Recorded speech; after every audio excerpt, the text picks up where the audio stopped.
Number one frustration I hear, I thought it was gone. Why does it keep returning? So this is what I call train, pain, rest, loop. Now we got to break that cycle. Without breaking that, you're just going to be in that cycle. If you keep doing that, it's good to rest. There's nothing wrong with rest. But doing nothing during the rest, you're going to get stuck without doing anything. We got to do something. So what are the things that athletes are doing? Ice, rest, braces. Anyone? I mean, it makes sense, right? Ice, rest, braces. I tell that to my athlete as well. Ice, immediate. Definitely. But it doesn't mean that's where we end with the Feisty Fox athletes. So this is a standard fixes. They're fine, but they're reactive, not strategic. They're not proactive. They address the symptoms, but not really the reason the symptom exists. Next, PT with a few general exercises. Anyone who's PT here? Don't throw eggs on me right now because we're virtual. Or tomato. All right. I'm not against a PT, okay? All right, but let me explain to you before you guys start throwing eggs on me. Okay, PT with a few general exercises, and PTs are great. They play a vital role in recovery and rehab, but most aren't endurance support specific.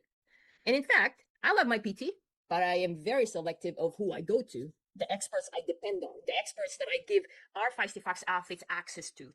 They are the same experts that I depend for me to race well. Okay. So I pick someone who's sports specific, who actually is a coach also, but most aren't endurance sport specific.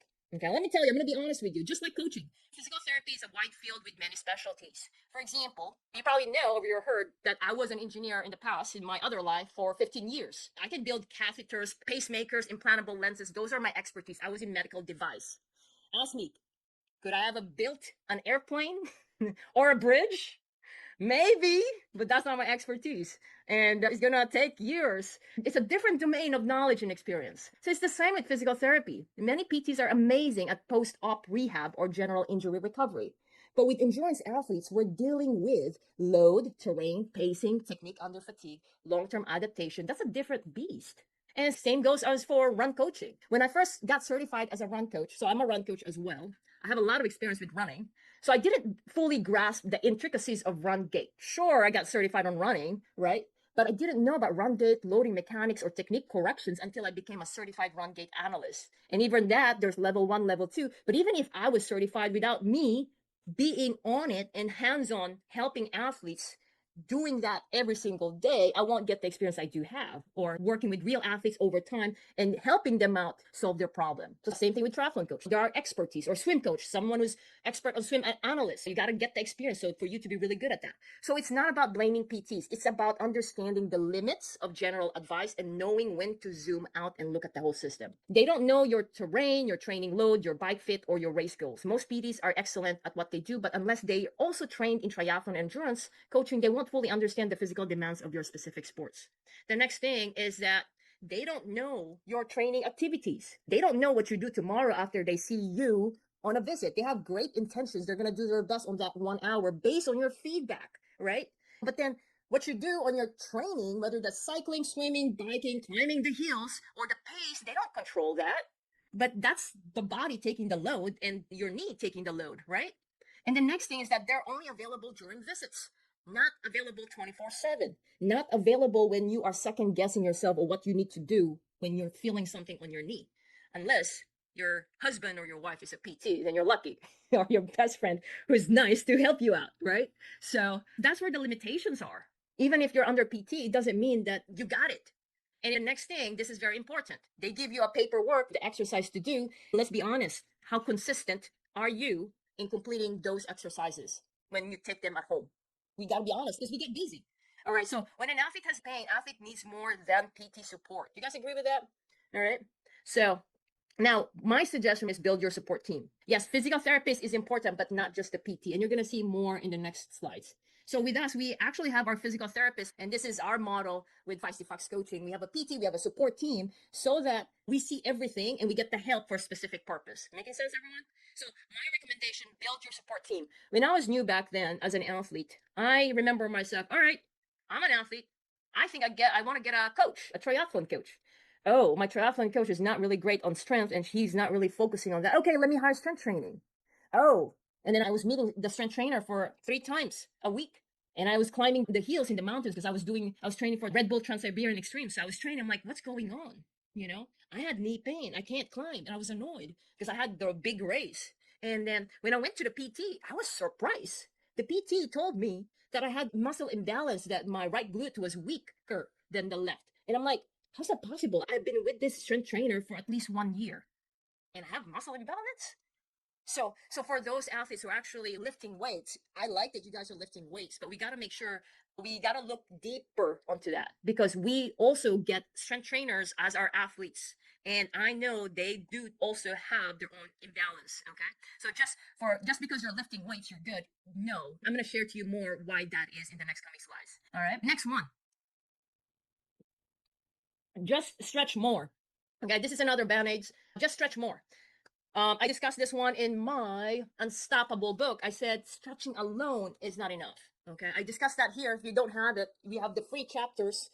Put Unstoppable if you want that link to get the free chapters. It's also in Amazon. It was best selling in Amazon last time. It was great. So now just stretch more. So stretching is good. If you're not stretching, you're missing out. Just start stretching, okay?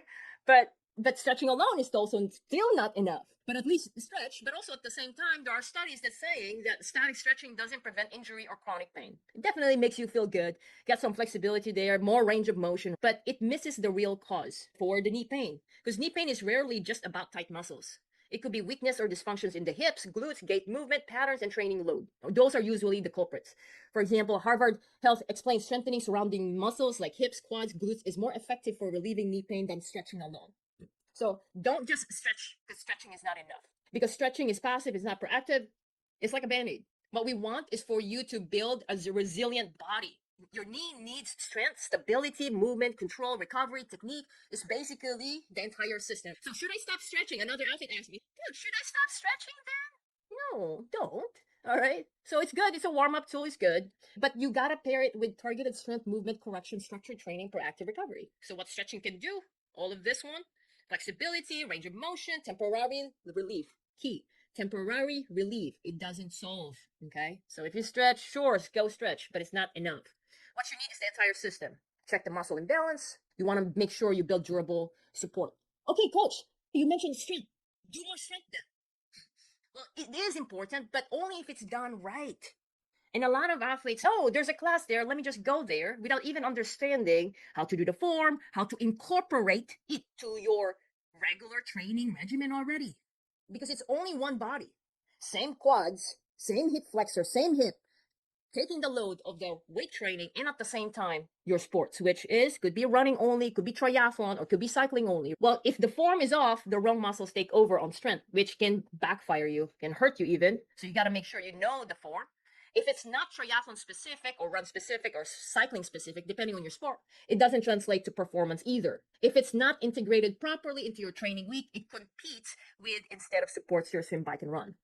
The next thing is it's another sport. You also need to progress so that you can benefit instead of plateau or instead of injuring yourself. I have athletes that do strength and I recommend strength, but then I always tell them, I want you to record it on your strength and tell me exactly what you did. Because then I'll be able to personalize the workouts with swim, bike, and run depending on how the athlete is progressing. Because each athlete is different. So yes, on strength, but you got to do it the right way. Your strength work must complete your triathlon training, must complement and not compete it. Because strength, as you all know, if you do strength and you get sore or you get tight, it can affect your form. So those are the 4 band-aid fixes. I call it band-aid fixes because it doesn't fix permanently. All right. So now the belief that get you stuck. You probably don't know you're already stuck mentally even before you take action, because you're not taking action because of your belief. And I want us to break that belief. Maybe I'm just getting older. I've always had bad knees. It's probably just arthritis. I had surgery. This is my new normal. I'm perimenopausal. It's hormone. Okay. It's a long list. And I know because this is what our athletes say in the beginning before they start coaching. And then they prove themselves that these ones are false beliefs. It's something that they were in the bubble believing that it's true until they were shown the system that I'm going to show to you next. So when you're in pain long enough, your brain starts to protect you by lowering expectation. So I want to ask you right now, whether that's knee pain or something else, have you lowered your expectation of yourself and start believing this, that they're almost true? Okay. But what if the issue isn't your age or your knee?